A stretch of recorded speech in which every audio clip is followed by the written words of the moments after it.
Your excellency, प्रधानमंत्री जी, दोनों देशों के डेलीगेट्स, मीडिया के सभी साथी, नमस्कार। दोपहर दान। जागरेब की इस ऐतिहासिक और मनमोहक धरती पर जिस उत्साह, आत्मीयता और स्नेह से मेरा स्वागत हुआ है, उसके लिए मैं प्रधानमंत्री जी और क्रोएशिया सरकार का हार्दिक आभार व्यक्त करता हूं। किसी भी भारतीय प्रधानमंत्री की क्रोएशिया की ये पहली यात्रा है और इसका सौभाग्य मुझे मिला है। फ्रेंड्स, भारत और क्रोएशिया लोकतंत्र, रूल ऑफ लॉ, प्लुरलिज्म और इक्वलिटी जैसे साझा मूल्यों से जुड़े हैं। ये सुखद संयोग है कि पिछले वर्ष भारत के लोगों ने मुझे और क्रोएशिया के लोगों ने प्रधानमंत्री आंद्रे जी को लगातार तीसरी बार सेवा करने का अवसर दिया है। इस जनविश्वास के साथ हमने अपने तीसरे कार्यकाल में अपने द्विपक्षीय संबंधों को 3 गुना गति देने का निर्णय लिया है। रक्षा क्षेत्र में लॉन्ग टर्म सहयोग के लिए एक रक्षा सहयोग प्लान बनाया जाएगा, जिसमें ट्रेनिंग और मिलिट्री एक्सचेंज के साथ साथ रक्षा उद्योग पर भी फोकस किया जाएगा। ऐसे बहुत से क्षेत्र हैं जहां हमारी अर्थव्यवस्थाएं एक दूसरे की पूरक हो सकती है। हमारे इन क्षेत्रों को चिन्हित किया गया। हमने द्विपक्षीय व्यापार को बढ़ाने और विश्वसनीय सप्लाई चेन तैयार करने के लिए कई क्षेत्रों में सहयोग बढ़ाने का निर्णय लिया है। हम pharma, agriculture, information technology, clean technology, digital technology, renewable energy, semiconductor, ऐसे कई महत्वपूर्ण विषयों में सहयोग को बढ़ावा देंगे। शिप बिल्डिंग और साइबर सिक्योरिटी में सहयोग बढ़ाया जाएगा। भारत की सागरमाला परियोजना के तहत हो रहे पोर्ट मॉडर्नाइजेशन, कोस्टल जोन के विकास और मल्टी मॉडल कनेक्टिविटी में क्रोएशिया की कंपनियों के लिए भी व्यापक अवसर है। हमने अपने एकेडमिक इंस्टीट्यूशंस और सेंटर्स के बीच ज्वाइंट रिसर्च और कोलैबोरेशन पर बल दिया है। भारत अपने स्पेस अनुभव को क्रोएशिया के साथ साझा करेगा।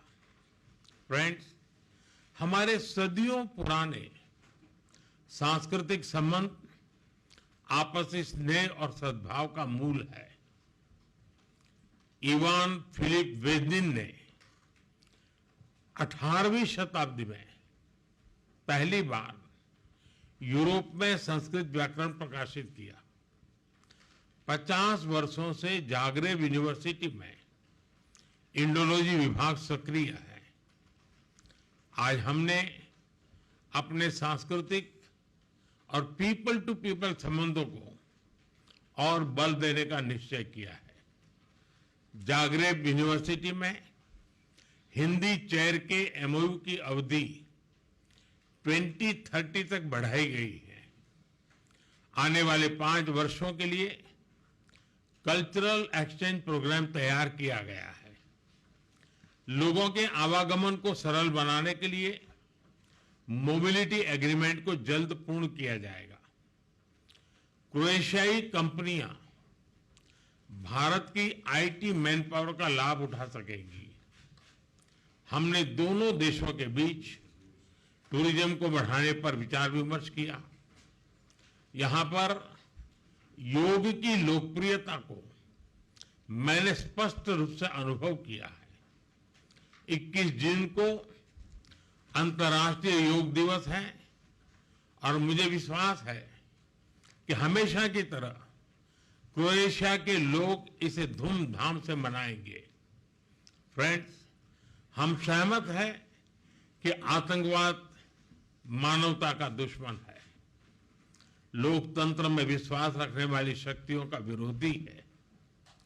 22 अप्रैल को भारत में हुए आतंकी हमले पर संवेदनाओं के लिए हम प्रधानमंत्री जी और क्रोएशिया सरकार के हार्दिक आभारी हैं।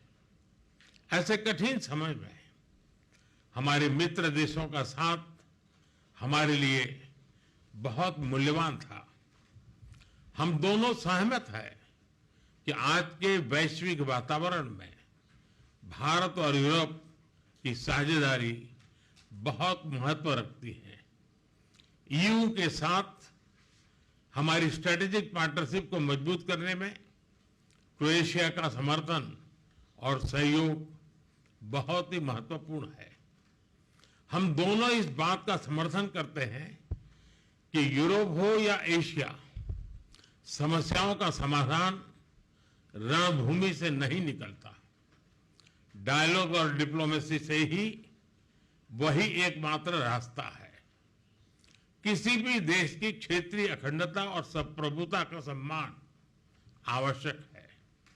फ्रेंड्स, आज यहां बांसकी द्वारी में होना मेरे लिए एक विशेष पल है, जहां साक्सिनेस्की ने क्रोएशियन भाषा में अपना ऐतिहासिक भाषण दिया था। मुझे हिंदी में अपनी बात रखने में एक गर्व और सुकून का अनुभव हो रहा है। उन्होंने सही कहा था, भाषा एक पुल है और आज हम उसे मजबूती दे रहे हैं। एक बार फिर क्रोएशिया में हमारी आवाभगत के लिए प्रधानमंत्री जी का हार्दिक धन्यवाद करता हूं और प्रधानमंत्री जी मैं यह भी आशा करता हूं कि आप हमें भारत में जल्द से जल्द स्वागत करने का अवसर प्रदान करेंगे। आप सबका बहुत बहुत धन्यवाद।